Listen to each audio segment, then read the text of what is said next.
안녕하십니까. 공병호TV의 공병호입니다. 후보별로 100표씩 총 400장만 뽑아서 재검표도 하고 QR 검증도 하자는 것이 선관위 측 입장입니다. 어떻게 이런 말도 안 되는 주장을 선관위 측 관계자들이 내세울 수 있을까? 그런데 놀랍게도 그런 주장이 선관위를 대변하는 그런 변호사들 입을 통해서 나오게 됐습니다. 어제 대법원 재판관이 참석한 가운데 피고 측과 원고 측이 만나서 6월 28일 날 월요일 오전 9시 30분에 실시되는 재검표에 대한 의견 조율이 있었던 모양입니다. 그 자리의 상황을 이번 재검표의 원고 측의 중심인물이자 당사자인 민경욱 전 의원이 자신의 SNS에 당시 상황을 공개했습니다. 물론 방송을 하는 사람 입장에서는 현장에 직접 두 눈으로 확인 바는 없습니다만은 민경욱 전 의원의 주장을 여러분들에게 소개하겠습니다. 이 주장에는 당시 대법원 재판관을 앞에 두고 어떤 설왕설래가 있었는지, 사실 각 후보별로 100표씩만 뽑아서 QR 검증을 하자는 그런 이야기가 중앙선관위를 대변하는 그런 변호인 측으로부터 나온 것이 사실임을 우리가 확인할 수 있습니다. 민경욱 전 의원의 주장은 이렇습니다. 피고인 중앙선거관리위원회 측 변호인은 개표기를 한 대만 설치하고 QR코드도 각 후보별로 100장씩만 뽑아서 대조해야 된다는 입장이었습니다. 반면에 우리 측을 대표하는 석동현 변호사와 도태우 변호사는 서면에 나온 대로 개표기는 2대를 설치하고 QR코드는 사전투표용지 4만 장 전부를 스캔해서 분석해야 된다는 입장이었습니다. 저쪽, 그러니까 피고인 중앙선관위 측 변호사는 개표기 한 대는 예비라고 주장했고, 우리는 서면 그 어디에도 예비라는 말이 없다고 맞섰습니다. 대법원의 재판연구관은 자기는 개표기의 작동 여부만 확인하러 온 것이기 때문에 자기에게는 질문도 하지 말라고 당부했습니다. 재판연구관은 QR코드를 일일이 손으로 스캔하는 일이 고되다는 것을 깨닫고는 이런 일을 하지 않으려고 QR코드를 쓰는 건데 그걸 못 믿고라고 혼자 말하듯 말을 했습니다. 도대체 이번 재판을 왜 하는지 모르는 사람 같았습니다. 지지부진하던 분위기는 문수정 변호사가 들어오면서 완전히 바뀌었습니다. 군포에서 개표기를 고르고 좀 늦게 인천법원에 도착한 문수정 변호사는 처음부터 반발로 마치 혼자 말하듯이 힘껏 소리를 내질렀습니다. 지금 뭐들 하는 거야? 지금 무슨 짓을 하는 거야? 이렇게 외친 겁니다. 그동안 잘난 척하던 재판연구관들도 단 한마디 하지 못했습니다. 피고 측 변호사는 꼬랑지를 내리고 말았습니다.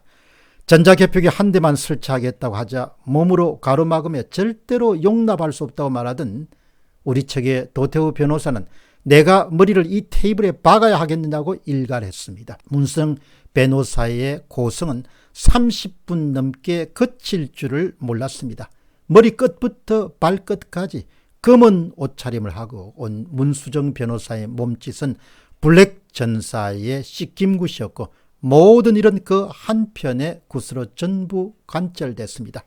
결국 전자개표기 2대가 우리가 보는 앞에서 설치됐고 도태우 변호사와 문수정 변호사는 개표가 진행될 중회의실 문이 잠기는 순간까지 자리를 지키다가 이상 유무를 확인한 뒤 각자 집으로 향했습니다.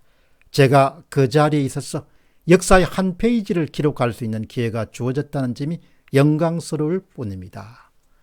여러분, 이것은 바로 민경욱 전 의원이 자신의 SNS에서 현장 상황을 마치 실황 중계하듯이 정리한 그런 기록입니다. 그렇기 때문에 민경욱 전 의원의 입장에서는 그렇기 때문에 다소 개인의 주관적인 의견도 내포될 수 있다는 점을 여러분 염두에 두고 읽으시기 바랍니다. 그러나 전체 내용은 바로 중앙선관위 측을 대변하는 변호사들은 각 후보에 100장씩 400장만 QR 검증을 하자 이렇게 요청했고, 반면에 석동현과 도태우 변호사는 무슨 그런 일을 하냐? 사만장 전부에 대해서 QR 검증을 하자 이렇게 주장한 겁니다. 저 의견은 이렇습니다. 180일 만에 당연히 마쳐야 될 긴급한 소송인 선거 무효 소송은 대법원의 알 수 없는 지체와 미적거림과 망설임과 문개기례로 인해 가지고 413일째 실시되게 되었습니다. 설령 피고인 중앙선관위 측이 각 후보당 100장만 샘플을 뽑아서 재검표를 하자고 주장하더라도 대법관이 나서서 대법원에서 파견된 재판관이 나서서 공정과 정의와 법리라는 잣대에 서서 전수조사를 명했어야 됩니다. 2020년 4월 15일 인천 연수구을 투표지는 대략 10만 장으로 추정됩니다. 이 가운데 40%에 해당하는 4만 장이 사전투표이고 이것이 한국 선거소속 역사상 처음으로 이번에 QR 검증의 대상이 됩니다. 당연히 4만 장을 QR 코드 검증을 해야 되는 거죠. 어떻게 거기서 400장만 하자는 이야기가 어떻게 나올 수가 있겠습니까? QR 코드를 선거에 도입하게 된 중요한 근거가 지금처럼 선거 정직성 문제가 등장했을 때 손쉽게 검증할 수 있도록 하기 위해서 QR 코드가 도입됐다는 것이 바로 선관위 측의 선거 관련 해설 자료에 나오는 내용입니다. 미국의 애리조나 마리코파 카운티는 210만 표에 대한 재검표 작업이 지난 4월 23일 날 실시돼서 거의 2달이 넘는 6월 말까지 철저하게 꼼꼼하게 진행되고 있습니다. 인천 연수구 을의 총투표지 수는 10만 장입니다. 이들 가운데 정밀 검토가 필요한 사전투표지가 4만 장입니다. 그런데 어떻게 후보별로 100장씩만 뽑아서 재검표를 하자는 그런 어처구니 없는 그런 주장이 나올 수 있겠습니까? 다행히 문수정 변호사와 그 밖의 분들이 노력해서 이번에 4만 장 전부에 대한 전수조사 차원에서 QR코드 검증이 이루어지게 된 것은 천만다행입니다. 선거 정직성 문제에 대한 의혹과 의심과 의문을 제기하는 것은 국민의 참정권에 해당하고 국민의 기본권에 해당합니다. 중앙선거관리위원회나 대법원은 국민에게 봉사하는 기관입니다. 국민에게 군림하는 기관은 절대 아닙니다.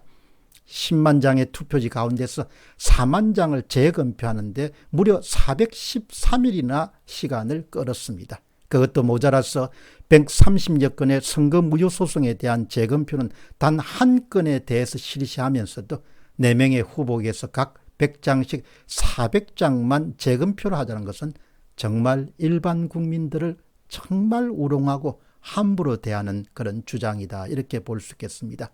여기서 우리는 다시 한 번 더 묻고 싶습니다. 정말 우리 대한민국은 자유민주주의 공화국인가? 대한민국의 권력은 국민으로부터 나오는 것인가? 아니면 대한민국의 권력은 중앙선거관리위원회에서로부터 나오는 것인가? 이런 어처구니 없는 질문, 이런 질문을 던질 수 있는, 또 던지지 않을 수 없는 것에 대해서 사실 평범한 시민으로서는 참담함을 느낍니다. 정말 대법원과 중앙선거관리위원회는 늦은 감이 없지 않지만 국민을 국민답게 대우해야 됩니다. 대법원이든 중앙선거관리위원회든 모두가 국민에게 봉사하는 기관입니다. 국민에게 군림하는 기관 아닙니다. 권력은 국민으로부터 나오는 것이지 특정 기관이 권력을 만드는 것은 아닙니다. 그런 아주 기본적인 사실이 와해되고 혼란 속에 빠져드는 현재의 대한민국 상황을 정말 의식이 있는 국민들은 두 눈으로 보기에는 너무 민망하고 생각하면 생각할수록 어떻게 이런 일이 일어날 수 있는가라는 점에 대해서 한탄을 금할 수가 없습니다. 정말 제대로 재검표를 해서 그동안 많은 의심거리를 이번에는 깔끔하게 해소할 수 있는 그런 기회가 완결되기를 바랍니다. 공병호 TV의 공병호였습니다. 감사합니다.